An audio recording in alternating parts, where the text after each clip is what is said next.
Now that you know everything there is to know about criminal justice, or at least you have a bit of a foundation about it, let's dive into the police and cybercrime.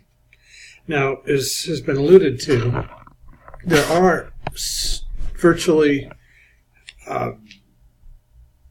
most, if not all, crimes have a cyber or a digital component. And I point this out here because whether someone is a cyber investigator, a digital investigator, or a traditional patrol officer, they need to know something about digital evidence and digital crime. Even in traditional drug cases, for instance, officers need to know where to look on Twitter to track offenders' behavior, or how to treat a computer or a cell phone or a tablet that an offender had used. So your traditional officers are going to need to know that level of security and that level of digital awareness. But they're also, as police departments, going to be very interested in providing their own levels of cybersecurity because the police have a lot of data that people would want. So I suggest this is a general sort of overview and as an introduction, but let's get to the specific aspects of cyber law enforcement and reminding you that most of this is done in federal and state units, even though local may get involved some. Again, more so probably in the community service aspect, but also involved in responding to traditional crimes that may have a digital component that officers need to figure out a way to preserve that digital evidence for a particular digital forensics investigator to more fully dive into. We'd also point out that in large departments, particularly in urban areas, different police will respond differently to different types of cybercrime. For example, there may be some departments that have child pornography units or child sex offender units, or cyber fraud units, or just a computer crime unit within a local police department. But these are reserved for the larger departments at the local level. Indeed, most police departments are small departments that probably don't have a lot of opportunity for developing these sorts of units, but there are some that do exist at the local levels. We would note that for all officers, regardless of whether they're cybercrime investigators or traditional officers, there have been tools developed to help police officers gather data, electronic and digital data. Microsoft, for example, created Coffee. Coffee is the computer online forensic evidence extractor tool. And this is a configured jump drive that police officers can use to gather forensic evidence in the field. The worst thing that could happen in some of these crimes, that may not necessarily be a cybercrime, but just a traditional crime that a computer is available, or phone or tablet or something else, is if the officer just starts searching it on their own. Because the computer, the cyberspace,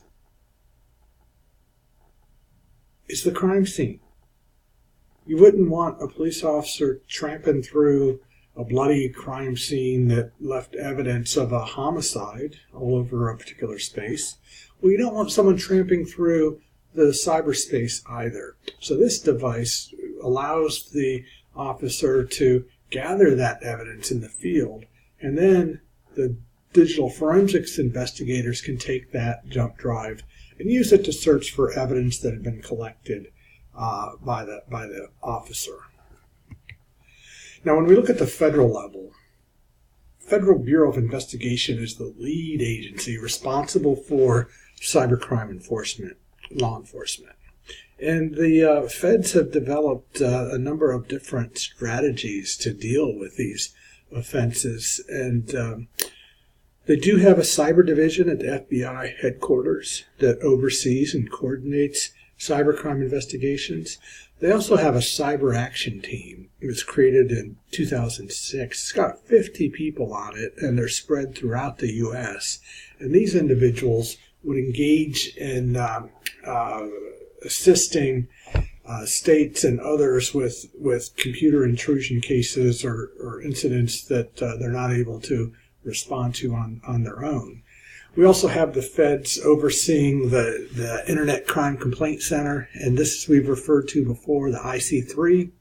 IC3 is that place that will receive complaints about Internet offenses, auction fraud, dating scams, whatever they are. When you call your local police and say this happened, they're not going to be able to do anything about it. Now, the Internet Crime Complaint Center, they receive the calls, but they're not actual a law enforcement agency. They'll keep track of and share information with, when I say they're not a law enforcement agency, I mean they're not going to be doing the law enforcement per se. It's sort of, if you think of a dispatch center that receives the information about a crime and then shares it with the officers who then would do something about it.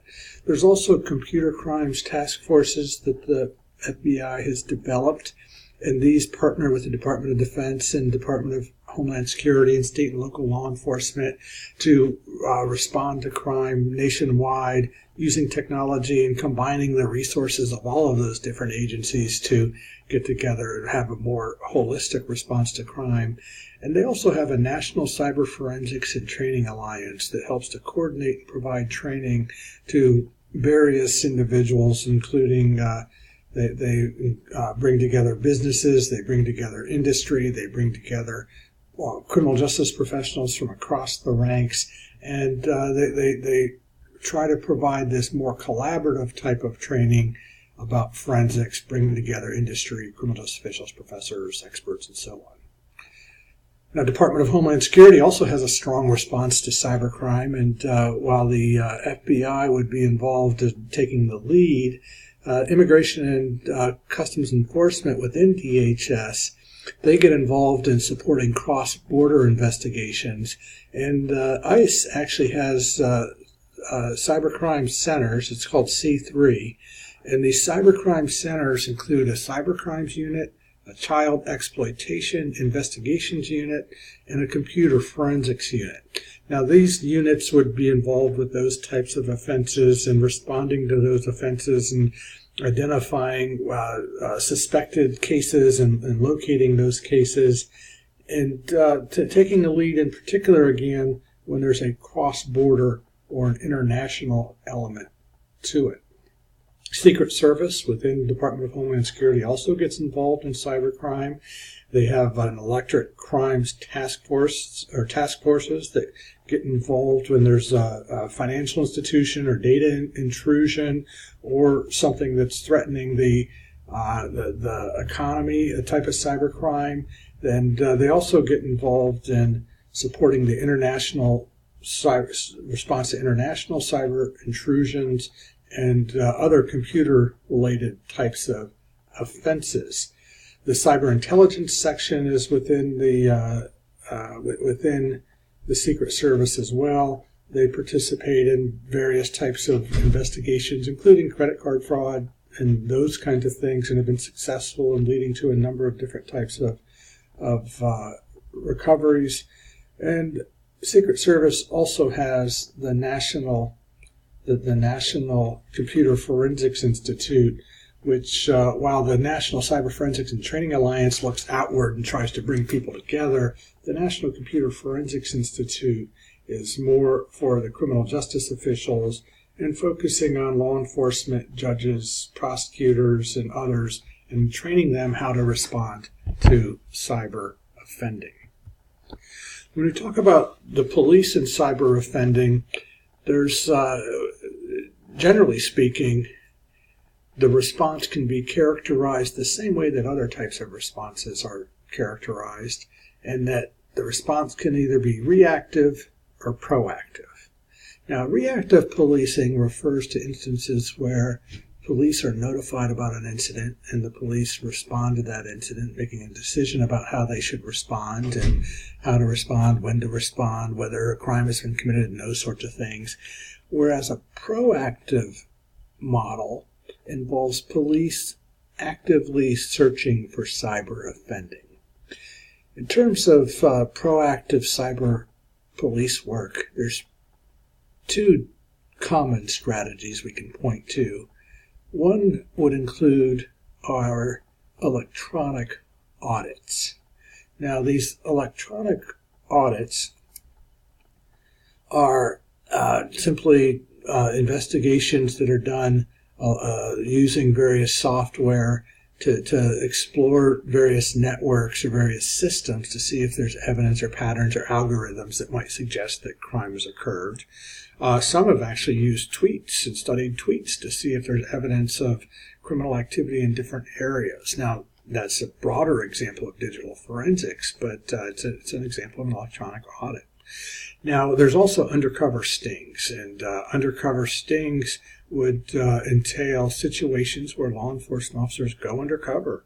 And you've probably envisioned these and seen these television shows. You might have seen 21 Jump Street when they go undercover in high school and they to bust the drug ring or whatever it was.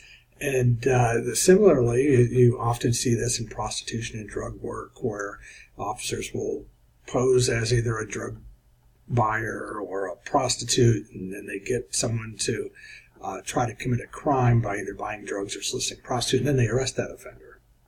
Well, it's sort of similar with undercover cybercrime stings, but I think it's a little bit easier. For example, in the undercover cyber world, the identity of the officer is concealed. So let's imagine a drug buy. Someone has to look like the person that would either deal drugs or sell drugs.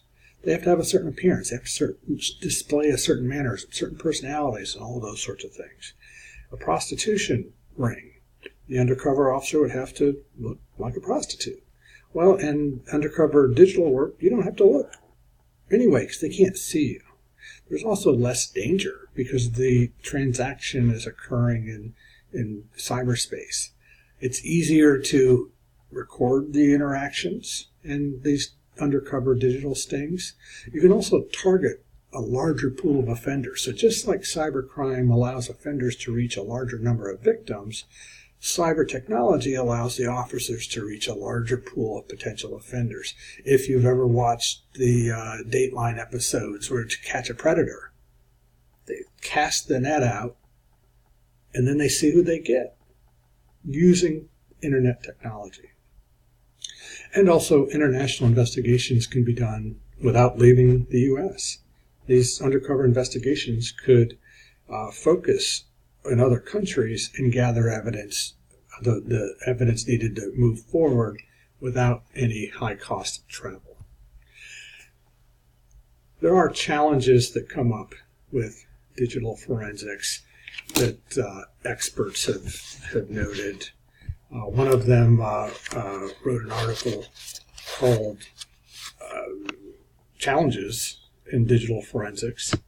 This article is by an author named Vins, who wrote that article in Police Practice and Research. He pointed out that the diversity of information agents need to know about is huge in these investigations, and that makes it difficult. The amount of data in cyberspace that they have to search is enormous, and that can be problematic. The way that they have to seize evidence in, say, a cyber sex offending case versus a cyber fraud case versus cyber hacking case or an unauthorized intrusion, whatever it is, that evidence gathering process varies. Also, trying to balance privacy with the information they receive can be problematic, Vins points out. And Vins also notes that cyber offenders adjust to changing investigation techniques. So whenever officers take a step forward, offenders take 2 steps forward. So then officers have to catch up. There's other challenges, training, keeping up with those changes, jurisdictional issues. Who owns the case if it happens in one state and the victim's in another state. Victims don't report immediately. They don't know they were victimized. They don't know who to report to. They're embarrassed of the victimization. They're concerned that reporting may do more harm than good. Whatever the case, that is certainly a challenge that law enforcement officers will face in these crimes that they won't necessarily face in other types of offenses. But still, we know there's a number of officers very committed to doing good work in this area.